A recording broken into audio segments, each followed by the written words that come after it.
There is something you have been carrying for a long time that you have never been able to fully name. It is not quite anxiety, though it sometimes wears that mask. It is not quite longing, though it has that texture on certain quiet evenings when the noise of your life goes still and you find yourself sitting with a feeling that has no obvious source. It is something older than anxiety, something beneath longing, a pressure from a direction you cannot locate, like a sound you can almost hear, like a word that is always on the edge of your tongue but never quite arrives. You have explained it away in 100 different ways. You have called it restlessness. You have called it ambition. You have called it spiritual hunger or sensitivity, or the particular weight that comes with being someone who thinks too much. You have accepted those surface explanations because they were available and they were close enough to be livable. But here is what I want to show you today. That feeling, the one you have been carrying, the one you have been explaining away, is not what you think it is. It is not a symptom of something missing in you. It is a signal from something already complete about you. It is not the sensation of a door that has never opened. It is the sensation of a door that is already open, that has always been open, and that you have been standing just outside of without knowing it. What I am about to show you has been hidden in plain sight, inside a sentence that most people hear and immediately flatten into something manageable. God already chose you. Most people hear that, and they sort it into one of two categories. Either they receive it as comfort, a kind of spiritual reassurance, the religious equivalent of everything is going to be okay, or they reject it as too simple, too predetermined, too much like the kind of thing printed on a motivational poster in a waiting room. Either way, they stop at the surface. They take the sentence at face value, and they move on. We are not going to do that. Because beneath that sentence, beneath the surface of those 4 words, there are layers that most people never reach.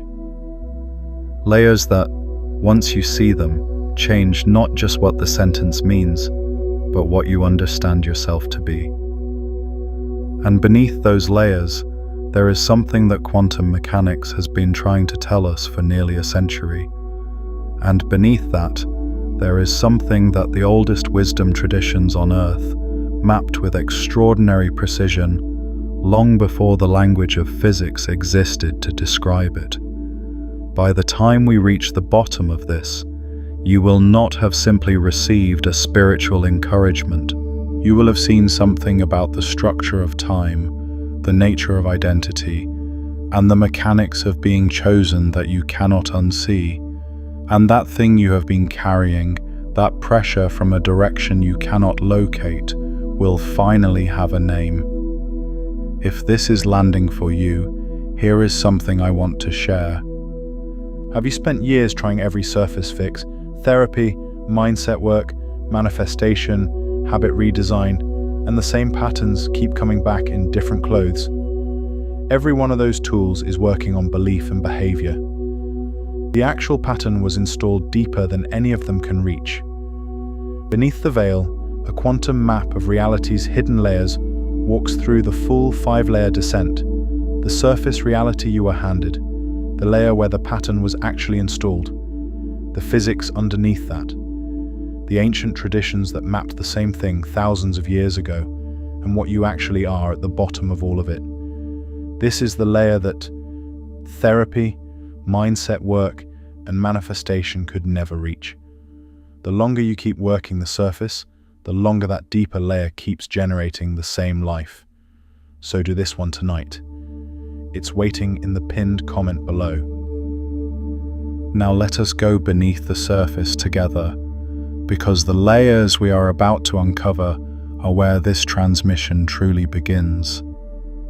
Let us start at the surface. Let us start with what most people mean when they say God already chose you, and then let us take it apart. The surface version of this idea lives inside a specific theological tradition.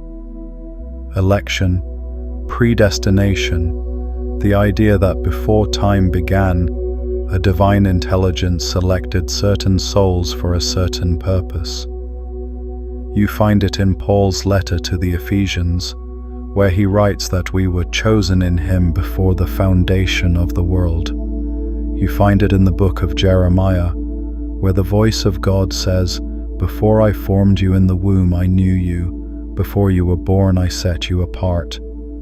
You find it in the Gospel of John, where Jesus says, "You did not choose me, I chose you." The surface version of this idea is theological, denominational, and for many people, deeply contested. Some traditions build entire doctrinal systems around it. Others reject it as incompatible with free will.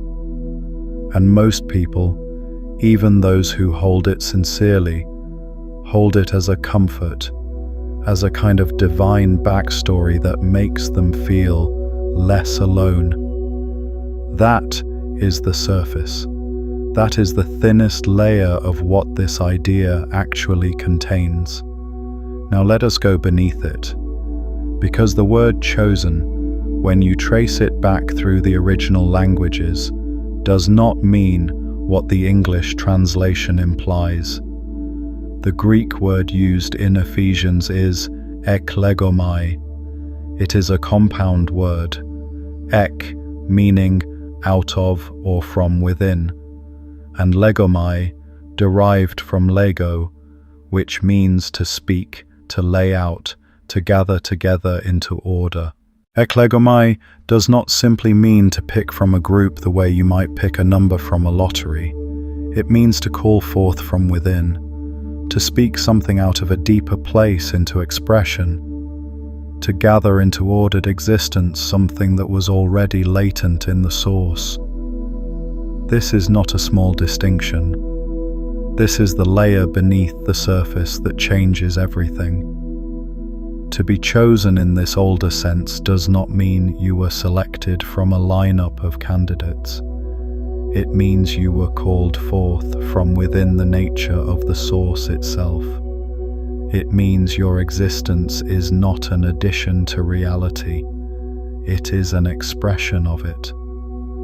The difference between those two things is the difference between being a guest in a house and being a room in the house. One is invited, the other is constitutive. One can be uninvited, the other cannot be removed without the house ceasing to be what it is. Now hold that.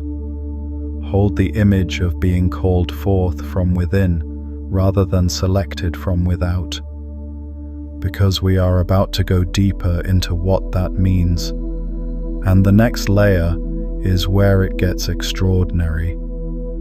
And before we descend, consider this. The reason that surface version of the sentence, the motivational poster version, feels hollow to so many people is not because the idea is wrong.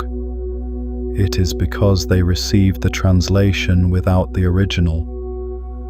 They received the English word chosen without the Greek compound that contains the actual mechanism. They received the conclusion without the architecture. And an idea stripped of its architecture cannot hold weight. It becomes decoration. It becomes comfort that does not actually comfort. Because somewhere beneath the surface of the person hearing it, there is a knowing that what they received was the wrapper and not the thing inside. That knowing, that sense of having received the surface of something whose depth has not yet been shown to you, is itself a form of the pressure we named at the beginning. It is the signal that there is more beneath what you were handed. And the willingness to feel that signal rather than dismiss it, to follow it rather than explain it away, is the specific quality of attention that makes the deeper layers accessible. If this kind of depth seeking is something you want more of, subscribe to this channel and like this video so more people find their way to these layers. Quantum mechanics, the branch of physics that studies reality at its smallest and most fundamental level, discovered something in the early 20th century that should have permanently altered how humanity understands the relationship between existence and observation. It largely did not, because most people received the surface explanation and stopped there. But the surface explanation was never the whole story. Here is what is actually beneath it. In 1935, Erwin Schrödinger, one of the founders of quantum mechanics, described a thought experiment that has since become one of the most famous in the history of science. You likely know it by its surface name, Schrödinger's cat. A cat is placed in a sealed box with a radioactive atom. If the atom decays, a mechanism triggers, and the cat dies. If the atom does not decay, the cat lives. The question Schrödinger was asking, and this is the layer most people miss, was not actually about the cat. It was about the nature of quantum superposition applied to the scale of observable reality. At the quantum level, before measurement, the atom exists in a superposition of both decayed and not decayed simultaneously. Schrödinger was pointing out the absurdity of applying quantum logic to the macro scale. But what he revealed in doing so was something far more unsettling than a paradox about a cat. He revealed that the act of observation, the act of a conscious system interacting with a quantum system, is what collapses the wave function. Before observation, the particle exists in a superposition of all possible states simultaneously. The particle is not in one place or another. It is in all places, weighted by probability, until a measurement is made. And then, in the moment of measurement, all of those possibilities collapse into one actuality. The surface explanation of this is, quantum particles are weird and unpredictable. That is where most people stop. But there is a layer beneath that. The layer beneath that says something about the relationship between possibility and actuality that is not limited to subatomic particles. It says that what we call reality, what we experience as solid, fixed, and final, is always a collapsed version of a field of possibilities that still exists, that is still present, that has not gone anywhere just because one possibility was actualized. The other possibilities did not cease to exist when the wave function collapsed.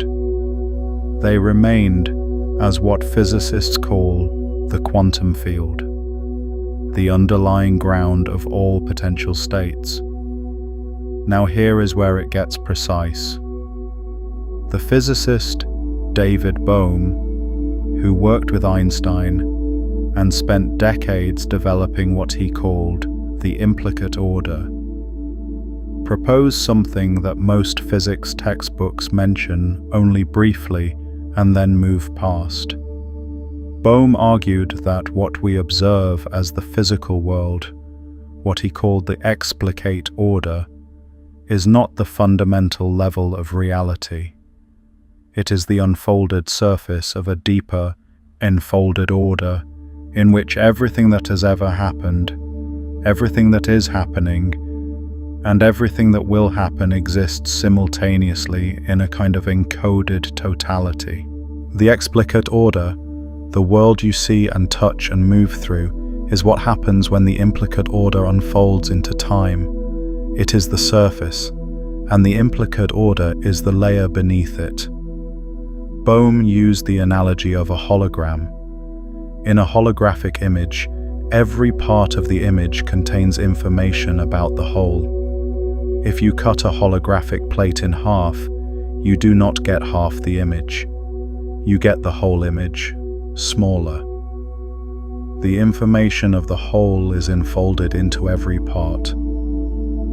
Bohm proposed that the universe works this way, that every point in space contains, in an enfolded form, information about the whole of reality, that what we experience as separate objects moving through time is actually the surface expression of a deeper order in which nothing is separate, and time is not linear in the way we experience it. What makes this more than a beautiful metaphor is the precision of what Bohm was actually claiming about the relationship between the observer and the observed. In standard physics, the observer is assumed to be separate from the system being observed. You stand outside the experiment and measure what is happening inside it. But Bohm's implicate order does not allow for that separation. If every point in space contains enfolded information about the whole, then the observer is not outside the system. The observer is a local expression of the same enfolded totality that the system is a local expression of. You are not watching reality from outside. You are reality watching itself from a particular vantage point within its own unfolding. The separation between observer and observed is itself a surface phenomenon. At the deeper level of the implicate order, there is only the one enfolded whole, expressing itself in different local forms, each of which contains, in miniature and encoded, the information of the entire structure. Now stay with me, because this is the layer where the science and the ancient knowing begin to speak the same language. If the implicate order contains all states simultaneously, if the unfolded surface of your life is the expression of a deeper enfolded totality, then the future is not somewhere you are going. The future is already present in the implicate order. It is already enfolded in the deeper layer of what you are. What you experience as moving toward your future is actually the gradual unfolding of what is already complete at the deeper level. This is not metaphor. This is what the mathematics of quantum field theory actually describes. The physicist John Archibald Wheeler, who coined the term black hole and worked with Niels Bohr on the interpretation of quantum mechanics, spent the last decades of his career developing what he called the participatory universe. Wheeler argued that the universe is not a machine that runs independently of observation. It is a participatory system in which observers, conscious entities, are not separate from the reality they observe, but are constitutive of it. He famously asked, "Is the universe a self-excited circuit?" Meaning, does the act of observation by conscious beings bring the universe into existence? And his answer, arrived at through decades of physics, was yes. Consciousness is not a passenger in the universe, it is a participant in the creation of what is real. Now peel back that understanding and look at what is underneath. If the future already exists in the implicate order, and if consciousness participates in the unfolding of the implicate into the explicate, then the experience of being chosen, of having a purpose that was set before your birth, is not a theological metaphor dressed up in comforting language. It is a description of the actual structure of time and consciousness. Your future self, the version of you that has already arrived at what you are moving toward, already exists in the implicate order. It is already complete at the deeper level of reality. And what you experience as your life, as the daily unfolding of choices and circumstances and encounters, is the surface expression of that deeper completion, gradually becoming visible. This is the layer beneath the surface.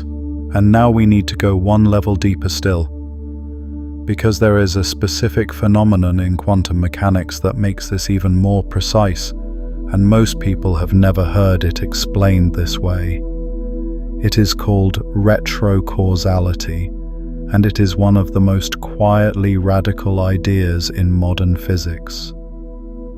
Standard causality says that causes precede effects.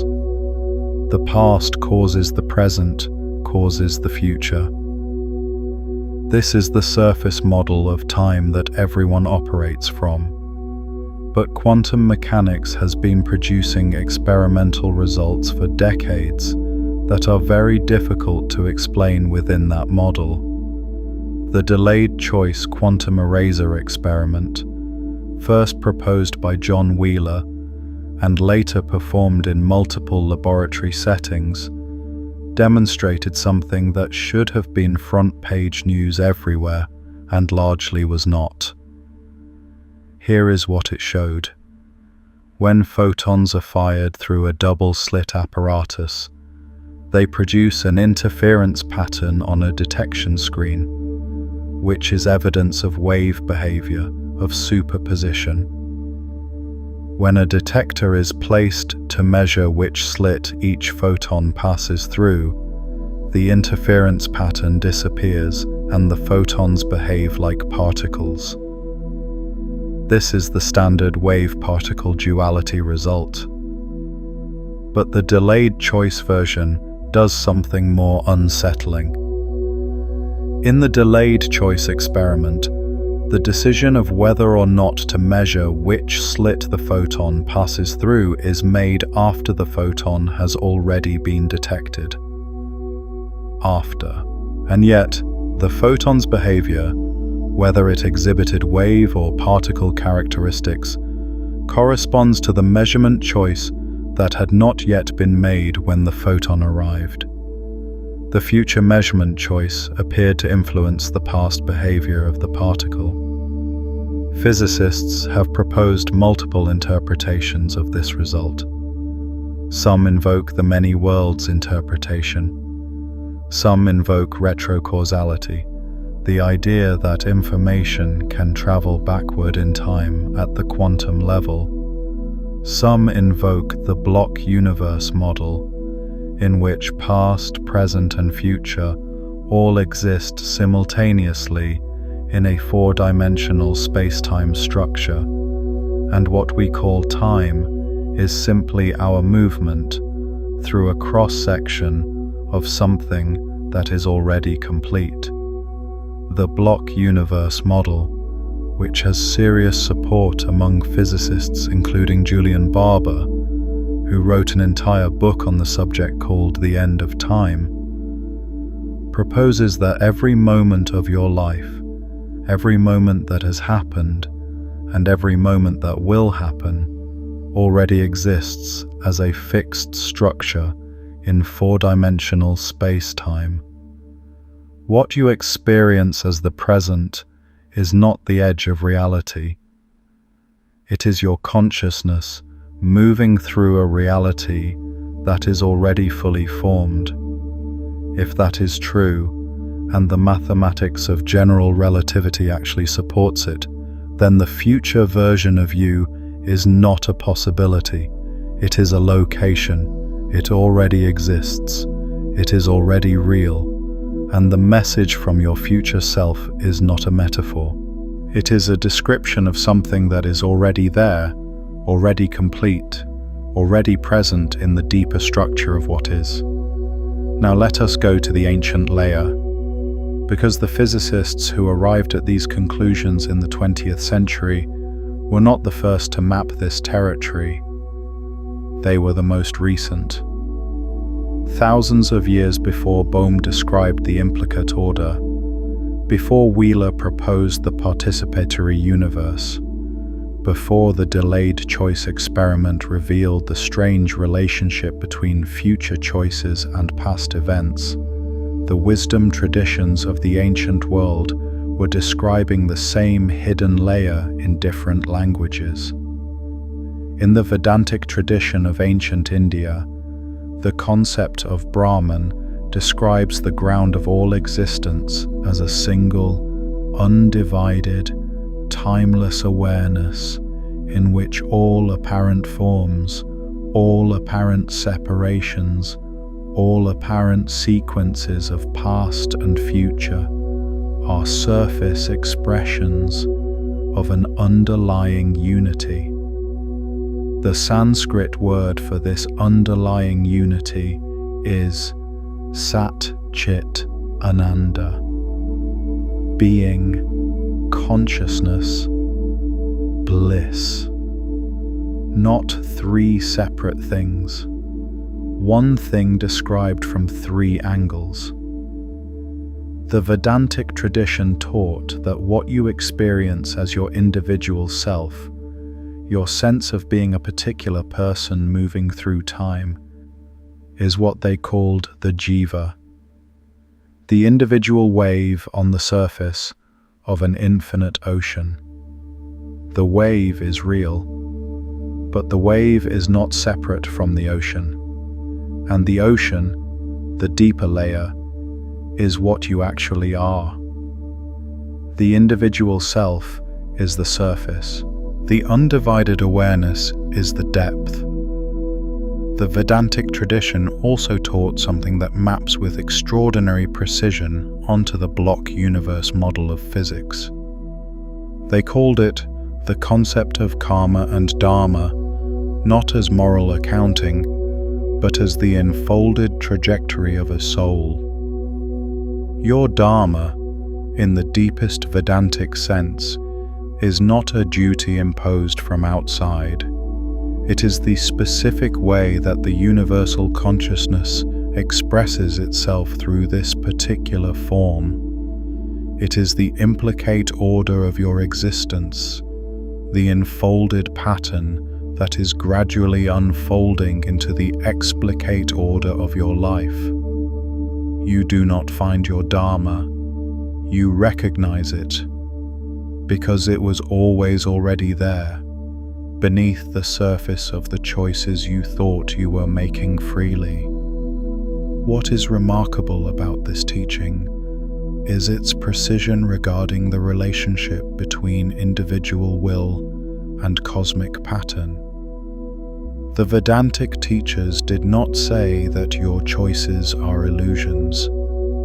They said that your choices are real expressions of the deeper pattern, the way that individual notes are real expressions of the score they belong to. The note has its own duration, its own pitch, its own relationship to the notes around it. But it is not separate from the music. It cannot be understood in isolation from the music, and the music was written before the note was played. The note's freedom is real, and the music's completeness is also real. These two things do not contradict each other. They describe different layers of the same reality. In the Sufi tradition of Islam, the mystic poet Rumi wrote in the 13th century about what he called the pre-eternal covenant. The moment before time began when every soul, in its original nature, said yes to its existence. Rumi described this moment using the Arabic concept of alast, drawn from the Quranic verse in which God asks the souls, "Am I not your Lord?" And the souls reply, "Yes, we testify." Rumi's interpretation of this verse was not simply theological, it was ontological. He was saying that your existence began with a covenant that you made before you had a body, before you had a name, before you had a history, and that the life you are living is the unfolding of that covenant into time. You are not working towards something you have not yet reached. You are remembering something you already agreed to before you forgot. The Sufi tradition adds a layer to this that is often overlooked. The forgetting is not an accident. The forgetting is part of the covenant. The soul agrees not only to enter time, but to enter it without the direct memory of what it agreed to. Because the remembering, the gradual process of recovering what was always known at the deeper level, is itself the specific work the soul came to do. The life is not just the destination, the life is the remembering. And every moment of recognition, every moment when something you encounter in the world feels less like new information and more like something you always knew, is a moment of the covenant surfacing through the forgetting. A moment of the implicate order making itself felt through the explicate surface. In the Kabbalistic tradition of Jewish mysticism, the concept of the soul's root, what they call the Shoresh Neshama, describes each soul as having a specific point of origin in the divine structure, a specific note in the divine music. Before a soul descends into physical existence, it exists in its complete form in the higher worlds. The life lived in physical reality is the process of that higher completion becoming visible in lower form. The Kabbalistic tradition teaches that your task is not to become something you are not yet. Your task is to reveal what you already are at the higher level. The future is not being built. It is being revealed. The Kabbalists developed an entire cosmology around this understanding, called the Sephirot, the 10 attributes or emanations through which the infinite, what they call Ein Sof, the limitless, steps itself down into finite expression. Each level of the Sephirot is a layer of reality, a membrane between what is above and what is below. And the movement of existence is not a movement from nothing toward something. It is a movement from the infinite toward the particular, from the limitless toward the specific, from the complete toward the expressed. Your individual life is not a journey from incompleteness toward completion. It is a journey from a completion that exists at the higher level toward an expression of that completion at the lower level. You are not becoming.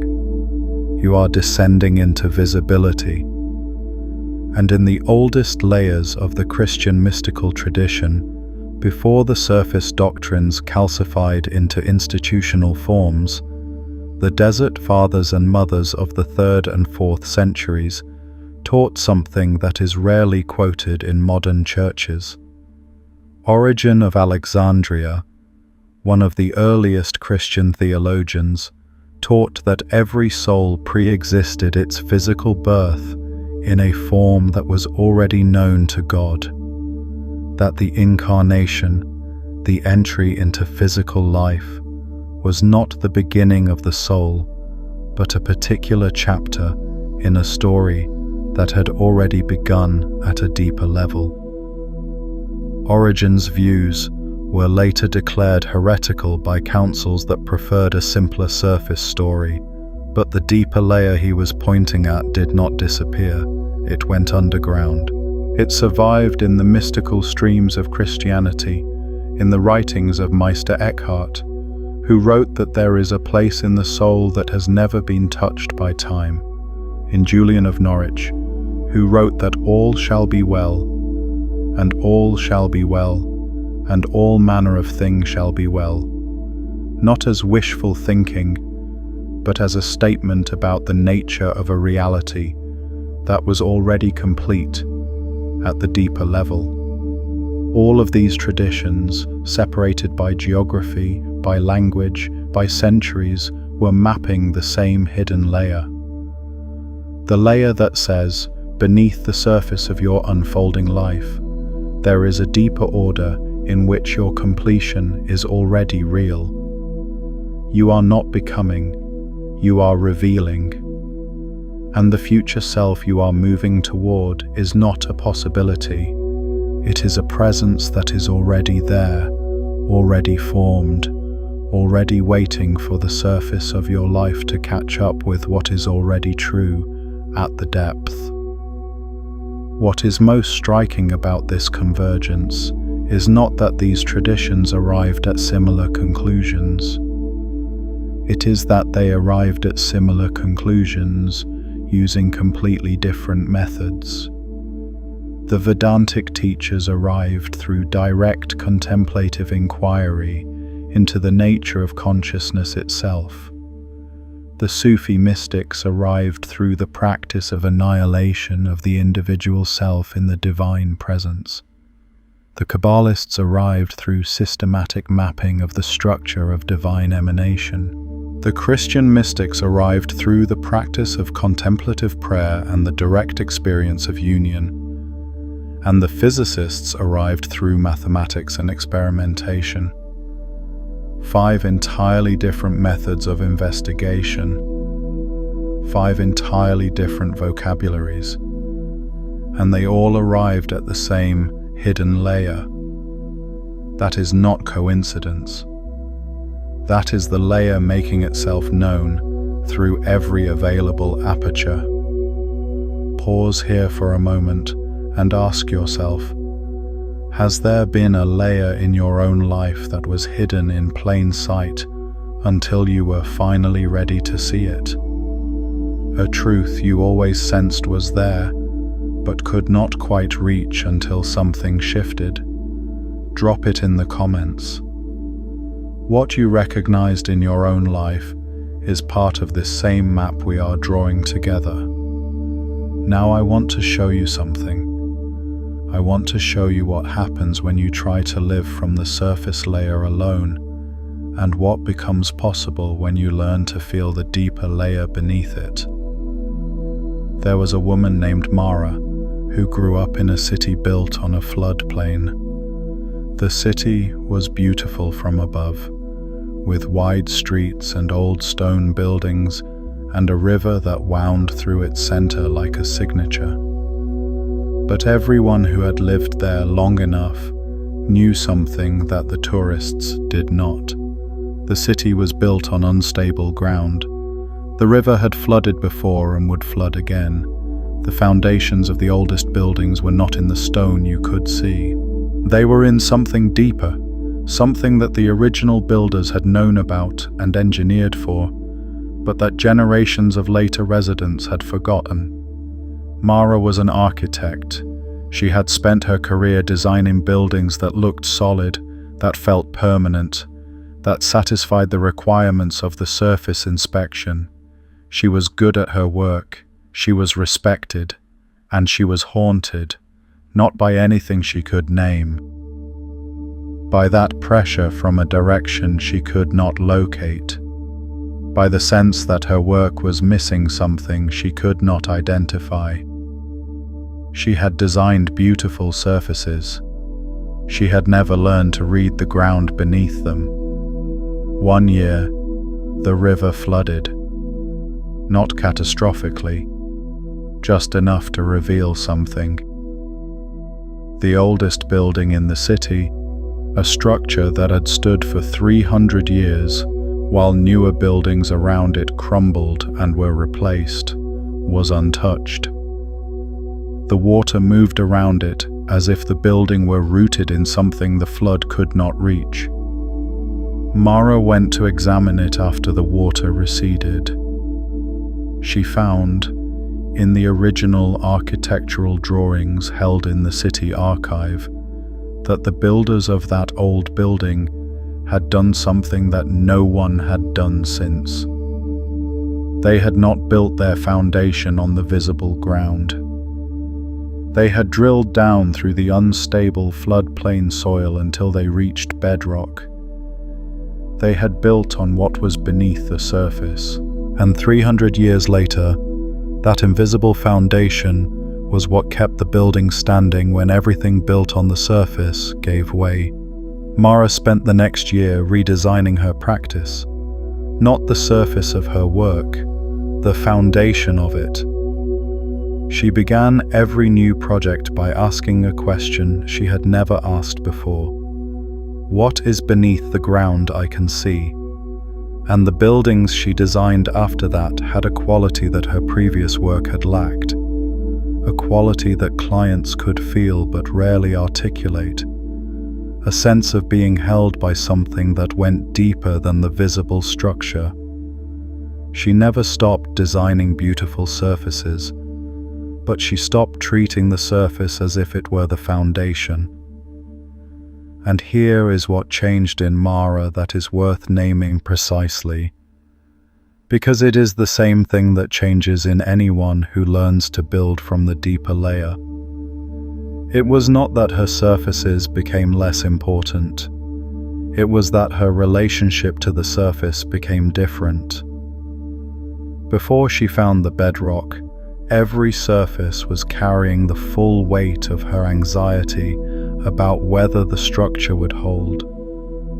Every design decision was freighted with the fear that if the surface failed, everything failed, because the surface was all there was. After she found the bedrock, the surface could be what a surface is meant to be: light, expressive, responsive to the specific conditions of the specific place.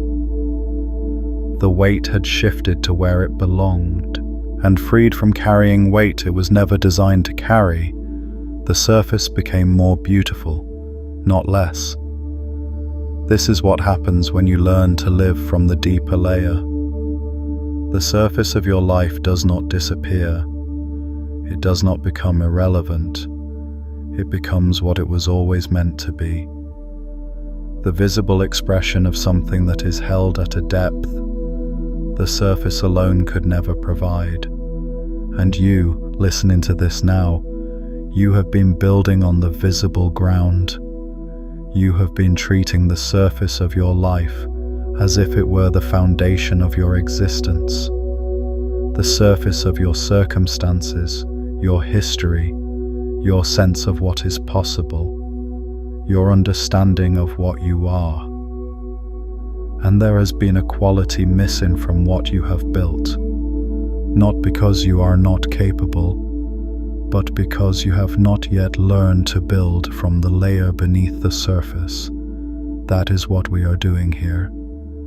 Now I want to give you a practice, not a visualization you could do for any topic, a specific practice for this specific thing we are uncovering.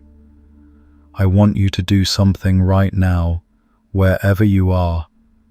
I want you to think of one area of your life where you are waiting, where you are in the posture of not yet, where you have a sense of something that has not arrived, something you are working toward or hoping for, or quietly grieving the absence of. Just one area. Hold it clearly in your mind. Now here is what I want you to notice. When you hold that area of your life in the posture of not yet, where do you feel it in your body? Most people feel it in the chest, a kind of contraction, or in the gut, a low-grade tension. Some people feel it as a kind of forward lean, as if they are perpetually reaching towards something just out of reach. Notice where you feel it. Do not try to change it. Just notice. Now I want you to try something different.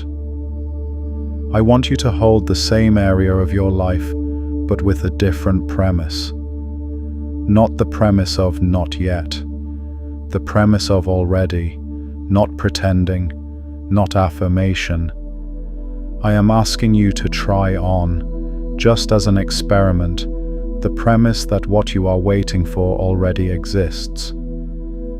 Not that it will happen, that it already is, at a level of reality that your surface experience has not yet caught up with. That your future self, the version of you who is living what you are currently waiting for, already exists in the implicate order, already real, already complete, and that what you experience as your life is the surface of reality gradually catching up with what is already true at the depth. Hold that premise. Do not argue with it. Do not evaluate it. Just hold it and notice what happens in your body. Most people, when they do this, feel something shift. The contraction in the chest releases slightly. The forward lean eases. The low-grade tension in the gut softens. Not because anything has changed in the surface of their circumstances, because the relationship between their awareness and the deeper layer has shifted. They have, for a moment, felt the foundation beneath the visible ground. That shift is not imagination. That shift is your nervous system responding to a contact with a deeper layer of what is real. The surface layer of your experience is the layer of not yet. The deeper layer is the layer of already, and your body knows the difference. This is worth staying with for a moment longer, because the body's response to this shift is itself a form of evidence that the deeper layer is real. The nervous system does not relax in response to information it knows to be false. It relaxes in response to safety, in response to ground, in response to the contact with something that is actually holding it. When the body softens in response to the premise of already, it is not being fooled. It is recognizing something it has always known at a level beneath the cognitive surface. It is making contact with the bedrock that was always there beneath the unstable surface it had been treating as the only ground available. This is what the mystics called resting in God. Not a passive withdrawal from life, an active contact with the layer of reality that is already complete. A willingness to let the surface of your experience be held by something that goes deeper than the surface. Now let us go to the next layer, because there is something beneath what we have just uncovered, and it is the layer that most people never reach. It is the layer that changes what it means to be chosen. We have established that the word chosen, in its original meaning, means called forth from within. We have established that quantum mechanics describes a deeper order of reality in which the future already exists in enfolded form. We have established that ancient wisdom traditions across cultures mapped this same hidden layer in different languages. We have established that the future self you are moving toward is not a possibility, but a presence at the deeper level of what is. Now here is the layer beneath all of that. The question is not whether you have been chosen. The question is chosen for what?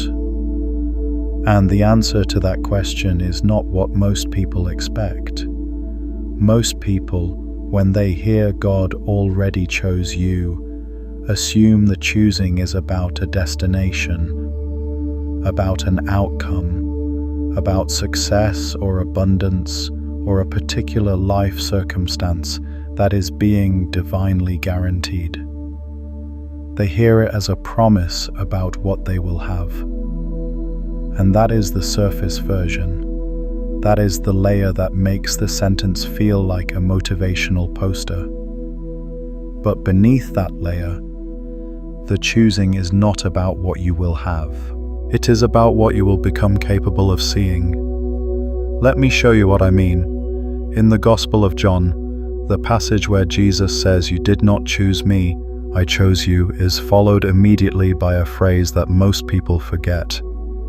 He says, "I chose you and appointed you so that you might go and bear fruit." The word appointed in the original Greek is tithemi. It means to place, to set down, to establish in a specific position. Not elevated above others. Placed in a specific location for a specific function.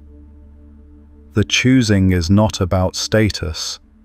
It is about position. About being placed in exactly the location where what you carry can do what it is meant to do. This maps with extraordinary precision onto something in quantum field theory called the principle of least action. In physics, the principle of least action says that a physical system always takes the path between two states that minimizes the total action, the integral of energy over time. Nature, at the quantum level, does not take random paths. It takes the path of least action, the most efficient path between what is and what will be. And what is remarkable about this principle is that it is teleological. It is defined by the endpoint. The path is determined by where the system is going, not just by where it has been, by where the future state participates in determining the present trajectory. If you apply this to consciousness, to the life of a person who is, in Bohm's language, the implicate order unfolding into the explicate, then being chosen means being placed on the path of least action toward your specific completion. It does not mean the path will be easy. The path of least action is not always the path of least resistance. In a complex system, the path of least action can involve significant apparent difficulty, but it is always the most efficient path. The path that wastes the least. The path that uses everything. This is why, when you look back at the most difficult periods of your life, you often find, if you look with enough depth, that those periods were not detours from your path. They were the path.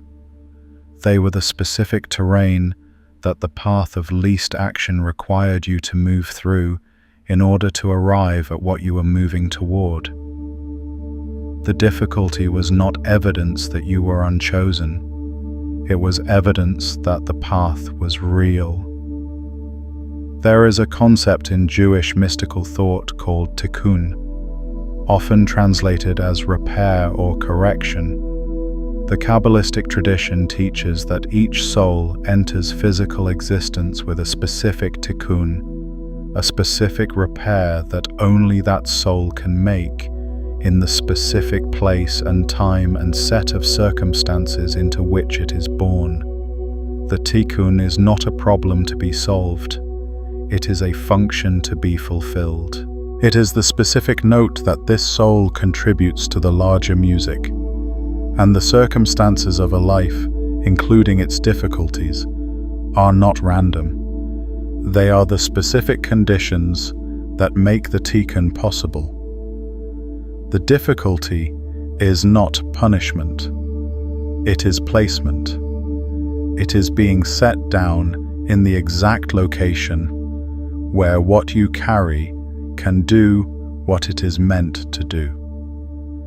Now here is the layer beneath that. If you are placed in the exact location where what you carry can do what it is meant to do, then what you carry, the specific quality of your awareness, the specific texture of your experience, the specific way that you perceive and process and respond to the world, is not accidental. It is not a collection of random traits that happen to accumulate through genetics and environment. It is the specific instrument that was called forth for a specific function. The implicate order of what you are was designed, if that word can be used carefully, to unfold in exactly the way it is unfolding, in exactly the conditions you are in, for exactly the purpose that is already present at the deeper level. This does not mean your choices do not matter. This is the misunderstanding that flattens the idea into fatalism. Your choices matter enormously, but they matter not because they determine whether you arrive at your completion. They matter because they determine the quality of your arrival, the depth of your recognition, the fullness of what you bring when you get there. You are going to arrive. The question is whether you arrive awake or asleep, whether you arrive having understood what the journey was for, or whether you arrive having spent the whole journey fighting the path. The quantum analogy here is precise. In the block universe model, every moment of your life already exists as a fixed point in four-dimensional space-time. But the quality of your experience of those moments, the depth of your awareness as you move through them, is not fixed. It is the one dimension that remains genuinely open. The events are, in some sense, already written. The consciousness you bring to the events is the living variable.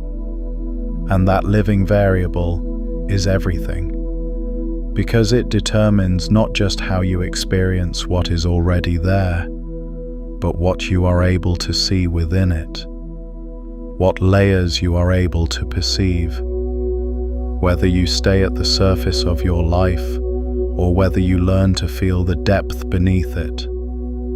This is the message from your future self, not a prediction, not a promise about outcomes, a transmission from the version of you that has already arrived, that already exists at the deeper level, that is already complete in the implicate order. And the message is not, this is what you will have. The message is, this is what you already are. Stop waiting to become it. Stop treating it as a future destination. It is already the foundation. And the life you are living is the surface of that foundation, gradually becoming visible. Now let me show you what this looks like from the inside, because there is a specific experience that almost everyone has had, and almost no one has understood correctly. And it is the most direct evidence you have ever encountered of what we have been describing. You have had the experience of knowing something before you knew it, of a decision that felt right before you had any logical reason to make it, of a path that called to you before you had any evidence that it was the right path, of a person you recognized before you had any reason to recognize them, of a moment that felt, even as it was happening, like a memory of something you had always known. The surface explanation for these experiences is intuition or coincidence, or the brain's pattern recognition system finding connections in noise. That is the layer most people stop at. But there is a layer beneath that. What you experienced in those moments was contact with the implicate order. It was the deeper layer of what is, the layer in which your completion already exists, making itself felt through the surface of your present awareness. The physicist Rupert Sheldrake, whose work on morphic resonance remains controversial but whose observations are precise, proposed that there are fields of information that exist beyond the individual brain, that organisms tune into rather than generate. Whether or not his specific mechanism is correct, the phenomenon he is pointing at is real. There are moments when your awareness reaches below the surface of the present moment and makes contact with something that is already there at the deeper level. And those moments feel different from ordinary thought. They feel like recognition, like remembering, like arriving somewhere you have always been heading. The Sufi tradition has a word for this, kashf, literally the lifting of a veil, an unveiling of what was already present but not yet visible to the surface awareness. The mystics did not treat kashf as supernatural. They treated it as natural, as the normal operation of a consciousness that has learned to perceive below the surface layer. They trained for it. They developed specific practices designed to thin the membrane between surface awareness and the deeper layer of what is, and what they consistently reported across centuries and across cultures was the same thing. Beneath the surface of the individual life, there is a layer of knowing that is not personal. It is not yours in the sense of being generated by your individual mind. It is yours in the sense of being available to your awareness when your awareness learns to look beneath the surface. And what that deeper layer knows, what it has always known, is that you are already complete, that your arrival is already real, that the future you are moving toward is not a destination, but a recognition. What is worth adding here is this: the moments of kashf, the moments of recognition and knowing before knowing, are not evenly distributed through a life. They tend to cluster around thresholds, around moments of genuine transition, genuine difficulty, genuine openness. The mystics noticed this and understood it as the veil being thinnest at the edges of what you know. When your surface map of reality runs out, when the familiar explanations no longer reach the situation you are in, when the ground you thought was solid shows itself to be the floodplain soil and not the bedrock, that is precisely when the deeper layer becomes most accessible. Not because the difficulty opens the veil, but because the difficulty reveals that the veil was always there, always thin, always permeable. The difficulty does not create the opening. It reveals an opening that was always present, but that your confidence in the surface made invisible. This is the layer beneath the idea of being chosen.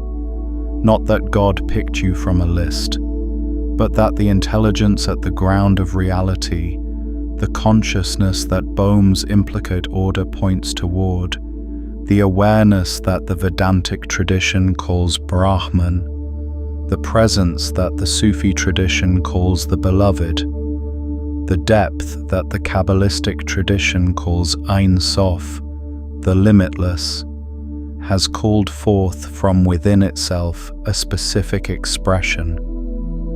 And that expression is you, not a copy of you, not a version of you, the specific, unrepeatable, irreplaceable expression that is you, called forth from within the source itself, already known, already loved, already complete at the level that precedes time. And the life you are living, the surface of your life with all its difficulty and beauty and confusion and grace, is that expression gradually becoming visible, gradually unfolding from the implicate into the explicate, gradually catching up with what is already true at the depth. Now I want to take you to the deepest layer, the layer beneath all the layers we have peeled back, because everything we have covered so far is preparation for this. There is a question that the idea of being chosen always eventually produces, and it is the question that most people are afraid to ask because they are afraid of the answer. The question is, if I have already been chosen, if my completion is already real at the deeper level, then why does it not feel that way? Why does it feel like struggle? Why does it feel like uncertainty? Why does it feel like I am still waiting, still working, still not there?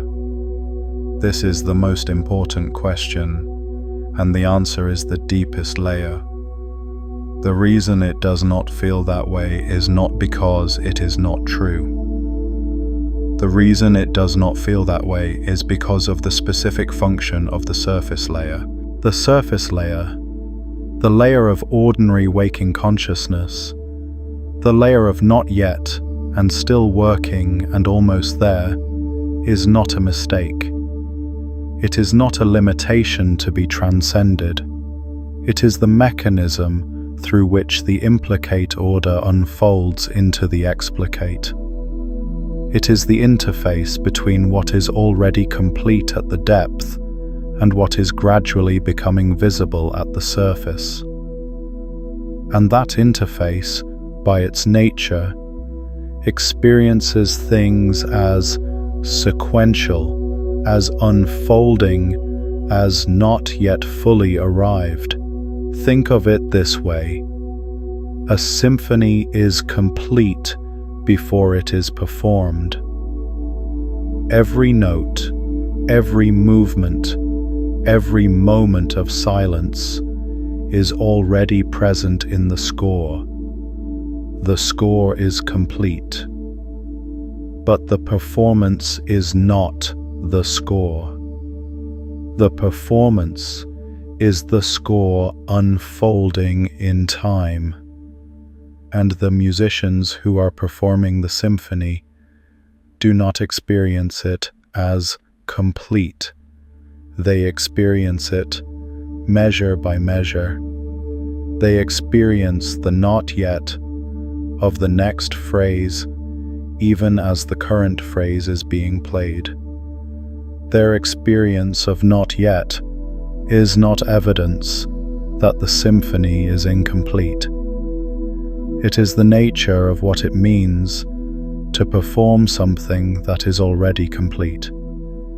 It is the nature of unfolding. You are performing a symphony that is already complete. Your future self, the version of you that has already arrived at what you are moving toward, is the score. And your present experience, with all its uncertainty and waiting and not yet, is the performance. The performance is not less real than the score. It is the score becoming audible. It is the completion becoming experiential. And the moments of not yet are not failures of the performance. They are the rests between the notes, the silence that makes the music possible. The mystic Meister Eckhart, writing in the 14th century, described this with a precision that still astonishes. He wrote that there is a part of the soul that has never left God, that has never entered time, that remains, even now, in the eternal now of the divine presence. And there is a part of the soul that has entered time, that experiences the sequential unfolding of a life, that knows not yet, and still working and almost there. And the spiritual life, for Eckhart, was not the elimination of the temporal part, it was the recognition of the eternal part. The ability to hold both simultaneously, to be present in the performance while remaining in contact with the completeness of the score. This is what it means to live from the deeper layer, not to escape the surface, not to transcend the experience of not yet, but to hold the surface experience within a contact with the deeper layer, to perform the symphony while remaining in contact with the score, to live in time while remaining in contact with what is already complete beyond time. And here is what changes when you do that. When you hold your surface experience within a contact with the deeper layer, the quality of your movement through the surface changes completely. The not yet becomes less like waiting and more like unfolding. The difficulty becomes less like evidence of wrongness and more like the specific terrain of the path. The uncertainty becomes less like lostness and more like the natural condition of moving through a performance you cannot see all at once. The struggle becomes less like punishment and more like the specific resistance that is making you capable of what you are moving toward. There is a particular quality of attention that becomes available when you are holding both layers simultaneously. It is not detachment. Detachment would mean pulling back from the surface, becoming less present in the performance in order to remember the score. What becomes available is something more precise than that. It is a kind of double vision, the capacity to be fully in the measure you are playing, fully responsive to its specific demands, fully present to its specific beauty and difficulty, while simultaneously holding a felt sense of the whole that the measure belongs to. The measure is not diminished by this double vision. It is deepened, because you are playing it with an awareness of what it is part of, which means you are playing it with a fullness that isolated surface awareness cannot access. The physicist Richard Feynman, who won the Nobel Prize for his work on quantum electrodynamics, once said something that has stayed with me. He said, "The first principle is that you must not fool yourself, and you are the easiest person to fool." He was talking about scientific integrity, but there is a layer beneath that observation that applies to how we understand our lives.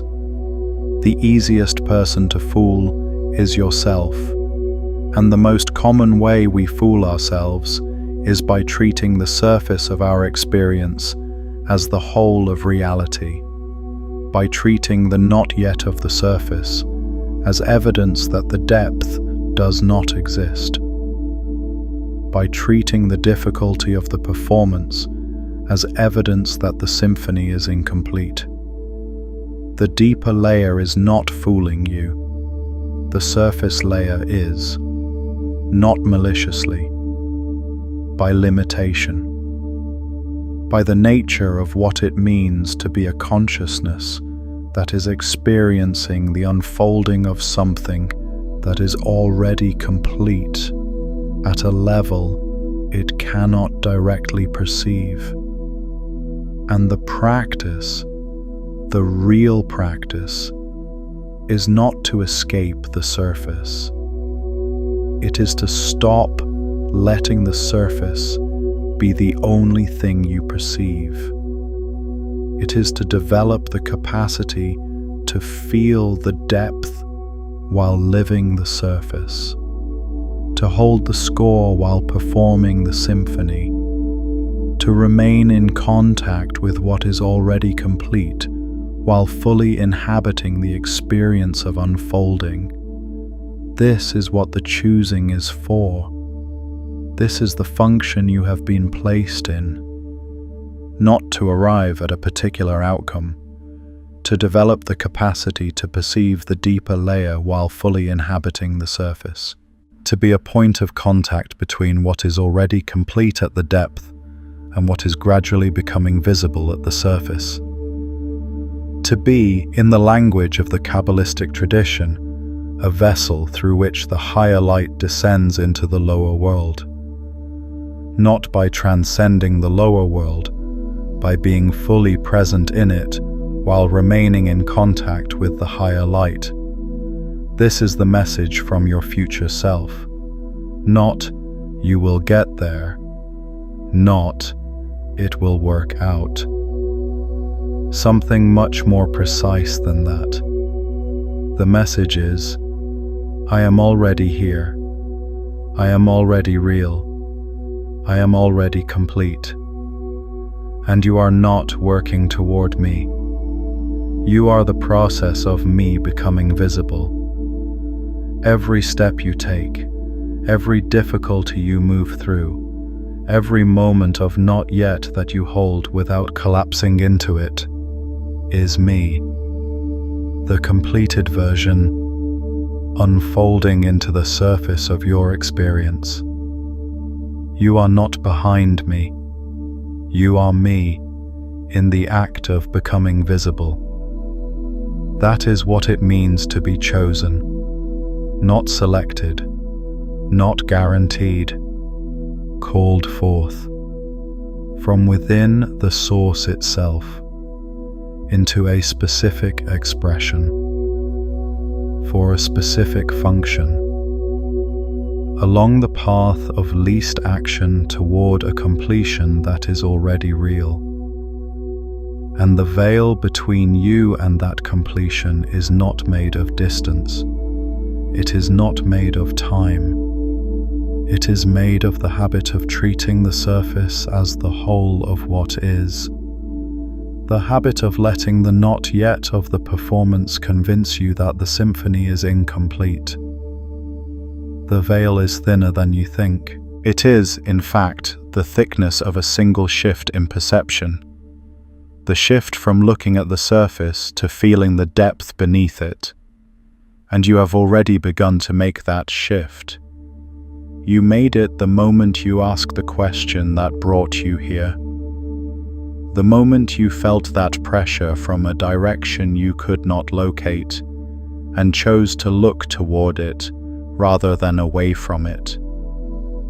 The moment you were willing to go beneath the surface explanation and look at what was underneath. That willingness, that specific quality of willingness, that is the note you were called forth to play. That is the specific expression that was called forth from within the source.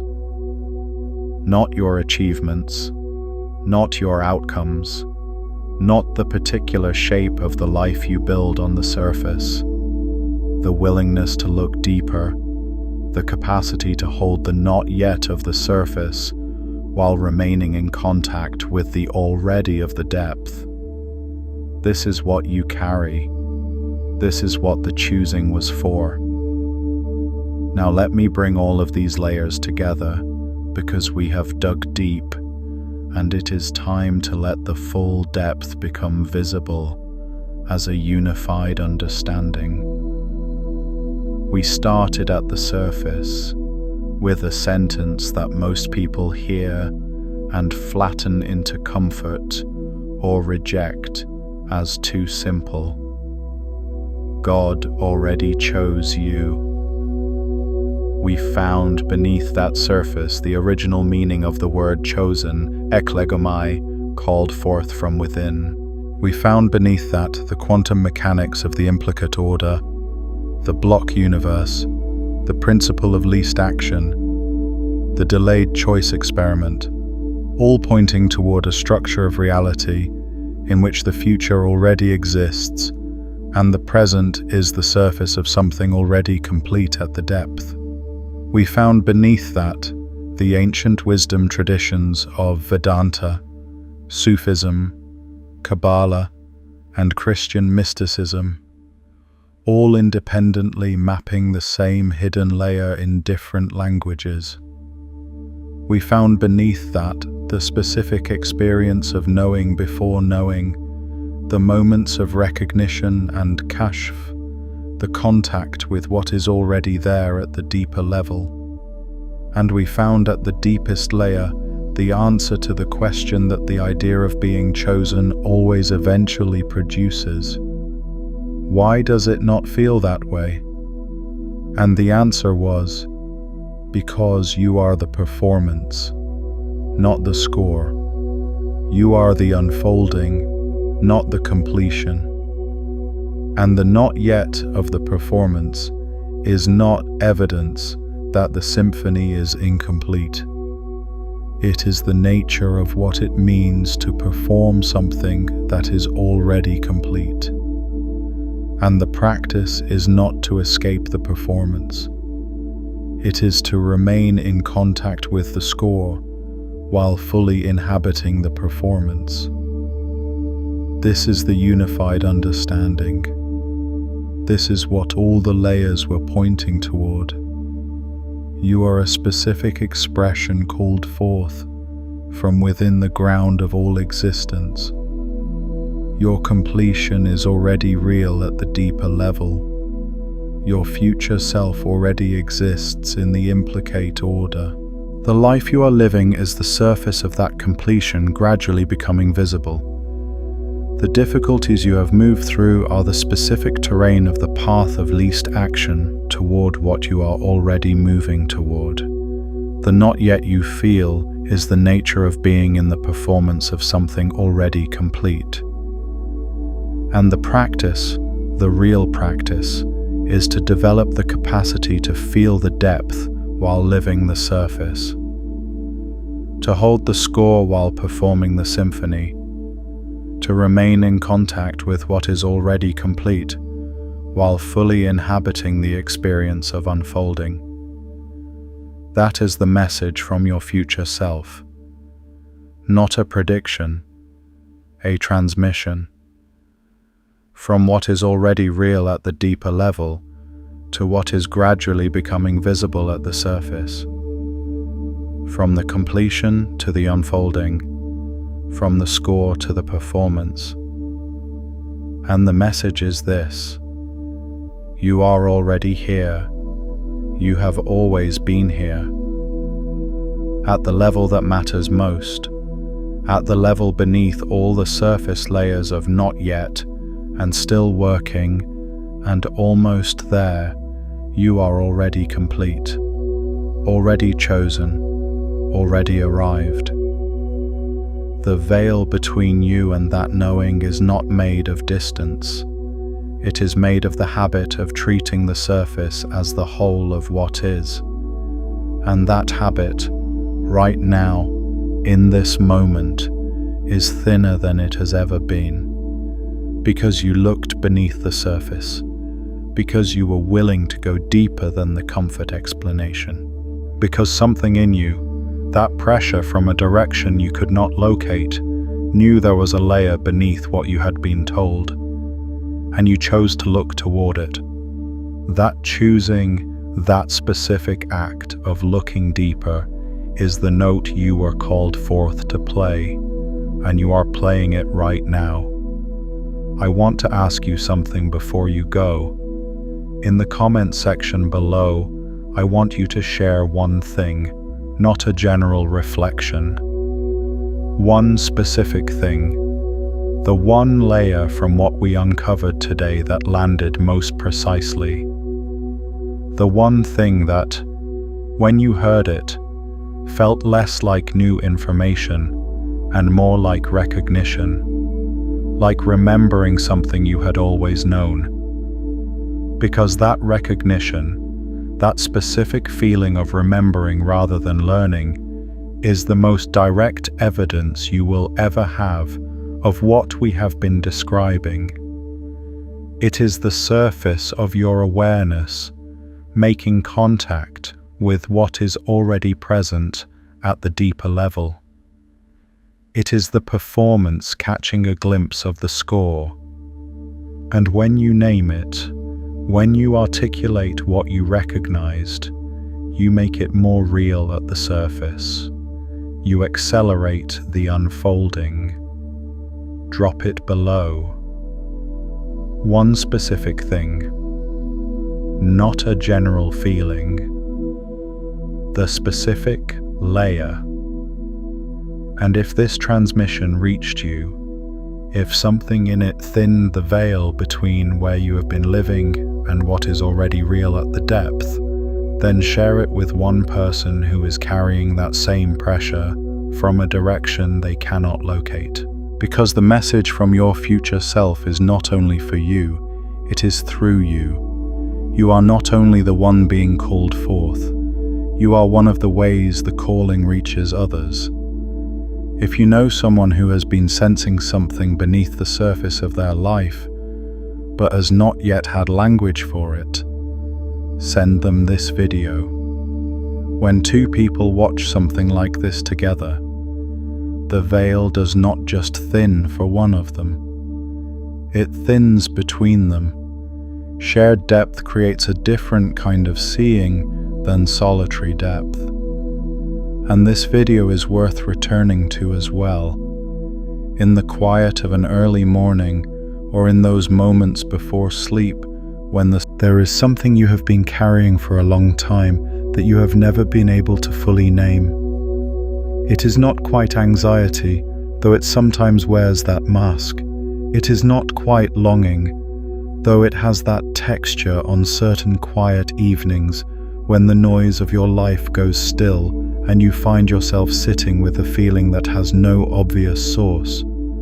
It is something older than anxiety, something beneath longing, a pressure from a direction you cannot locate, like a sound you can almost hear, like a word that is always on the edge of your tongue but never quite arrives.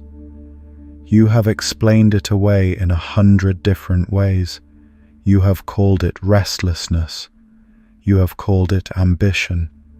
You have called it spiritual hunger or sensitivity, or the particular weight that comes with being someone who thinks too much.